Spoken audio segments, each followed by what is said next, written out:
money, get the cake. Need the dough, make it bake. They all know that I'll be great. I don't have time to wait. Mess with me a big mistake. What's going on, guys? Your boy Kaliko Wahaba. Welcome to another episode of Men Operate in Reality. All right, guys. You guys seen this? You've probably seen this video a million times already. You've probably seen a million content creators talk about this. I was gonna leave it alone personally, but she doubled down on this. This is gonna be a two-parter. This is gonna be a two-part video. But if you enjoyed this video, please like, share, subscribe, hit the notification bell so you know next time I drop, as well as if you want to help grow this page monetarily, donate to the Cash App and PayPal. It'd be much appreciated. All right, let's get started. Know that you've said that you cannot teach a man or tell a man how to be a man. So I will not ask you to indict men in this question. But I do want you to speak, Ayanla, to how women need to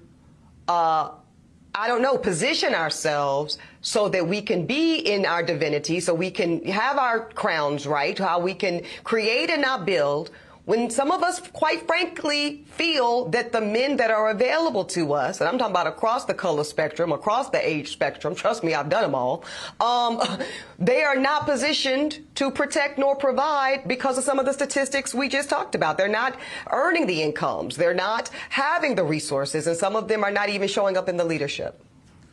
Let me stop her right there real quick.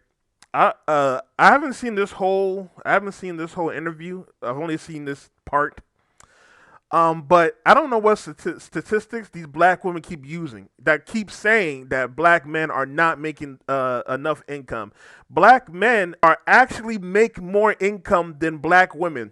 Black women literally make are the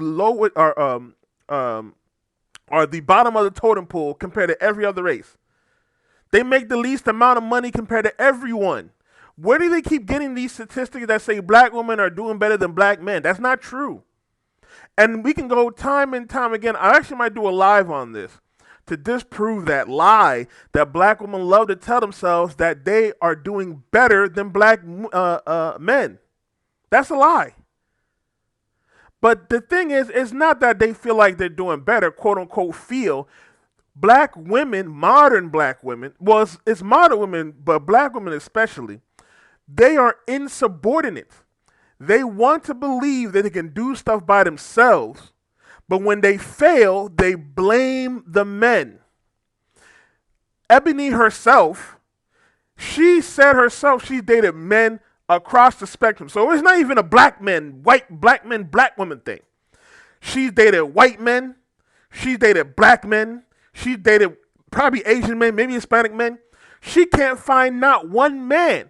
So what's the answer here? It's not the men.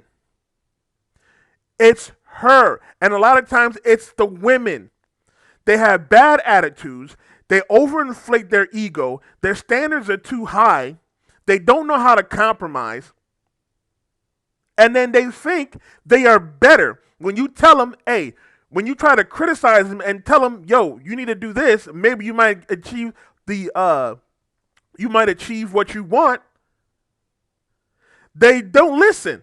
And they think they know better. And then they end up alone. Because I think Eboni is like in her 40s.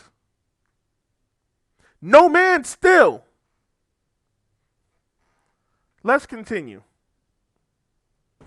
Would you date a bus driver? Would you date if he owns the bus?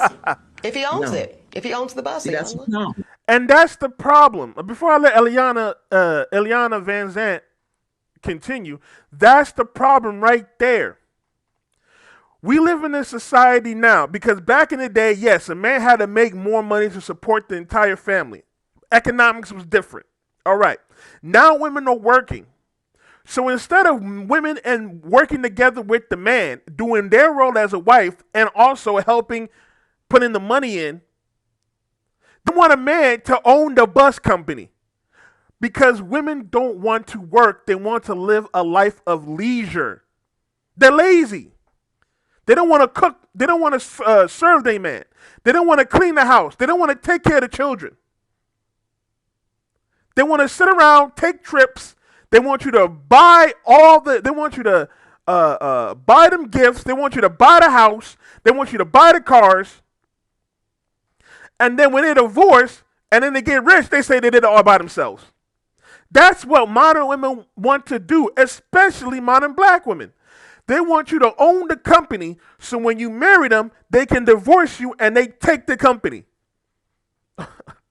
It's a grift like I don't know how I've seen. Now let's let Ms. Van Zandt finish. That's a problem. That's a problem because the standards and requisites, and I'm not talking about him laying on his sofa playing video games all day. I'm not talking about that. But the standards and the criteria that we use to measure men is off for who we are as women and who they are in this society. I would date a bus driver if he loved driving the bus, if he was a man of integrity, if he was good to his mama, if he treated me well, I would date a bus.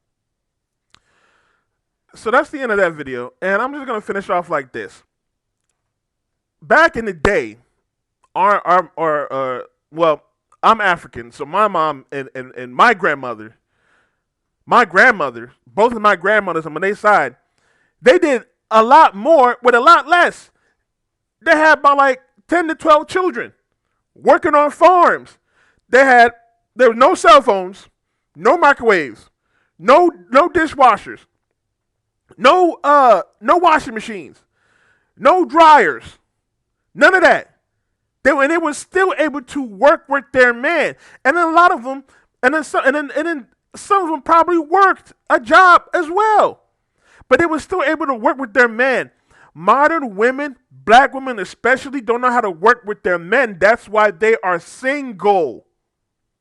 That's why they're single. And then when you try to tell them, yo, this is why they're single, they don't want to listen. And then they get mad that no man's leading them. You can't lead somebody who's insubordinate. I don't give a damn how good of a leader you are. You can't lead someone who's insubordinate. Now, if you don't want to listen, that's fine. If you think you're better, that's fine. But you're not going to excel to the next level of your life if you don't want to listen to anyone that you feel is better than you. I know martial arts. I practice Wing Chun. When I learned it, I was, I think, 27, 28, something like that. The person who taught me, I think at the time he was 24. Younger dude. But he knew Wing Chun and he knew how to teach me. So I could either tell him, I'm older than you. I know better than you. I can watch a movie. I can watch Bruce Lee. I know a little bit of fighting. Or I can sit and listen to him because he knows better than me. Men keep telling you what you need to do in order to get you a man. People, not even just men. We got Ayanna Van Sant telling her what she need to do to get a man. But she don't want to listen to that. She'd rather be old and alone than to bring down her standards. And it was crazy is men, even though there's still a lot of lonely men nowadays, we still have a better chance of finding ourselves a mate because we can lower our standards. That's why these fat women think they're tens. That's why Liz is going out here thinking about she's a standard. Because there's some men that will hit that, and there's some men that will lower their standards to date a fat woman like her. There's some men that will lower their standards to date a woman that works at McDonald's. There's some men that will lower their standards to date a woman who looks like a foot, but she is nice. She's so nice to the guy that he's like, you know what? I'm gonna take this girl on a date because she's so interested in me. She's nice. She may be ugly, but hey, I'm lonely. I need somebody. Men will do that, but women will not. That's why they're perpetually single. Let me know what you guys think in the comment sections below. I will do a part 2 with her doubling down on this. All right, let me know what you guys think in the comment section below. If you enjoyed this video, please like, share, subscribe, hit the notification bell so you know next time I drop, as well as if you want to help grow this page monetarily, you can donate to the Cash App and PayPal. It'd be much appreciated. All right, I will talk with y'all soon. Peace.